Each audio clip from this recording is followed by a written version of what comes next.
Tara mga kapalos, magluto tayo ng nilagang beef shank. Ayan. Hugasan mo ng beef shank maigi, ilagay sa isang kaldero at timplahan natin ng paminta, asin at MSG. Ayan, sa mga ayaw ng MSG, huwag nandagyan. Siyempre nilagyan ko ito na nor beef cube. Isa lang naman. Ayan, para mas malasa yung sabaw. So lagyan natin ng isang sibuyas na hiniwa. At ito ating tubig na wasa. Ayan. Kung gusto niyo mineral water, mas maigi. Para hindi masyadong lasang chlorine. So habang pinapakulo natin yan, sinalang ko na sa kalan, ay i-prepare natin yung mga natira pang gulay, kamote, patatas, mais at itong pechay.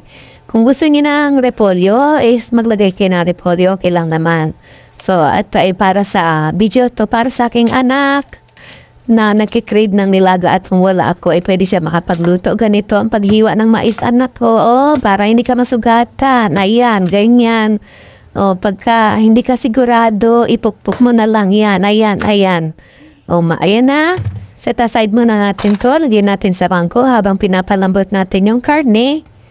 Ay, eto, i-check na natin kung kumukulo na. So, kung kumukulo na, baka mag-apaw, tanggalin yung sa takip. Ayan.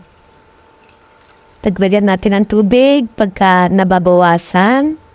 So, yung mga impurities sa gilid, not necessarily natanggalin. Okay lang naman yan. Di naman yan masama sa ating kalusugan. So, dagdagan ng tubig.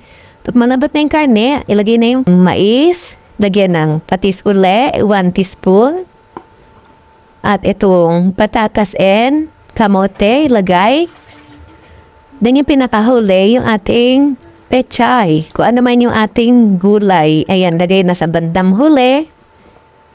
Ooh, baby, I love your way every day. Yeah. I wanna tell you. Thanks for watching. Please subscribe to my channel for more updates. Love you all. Bye-bye.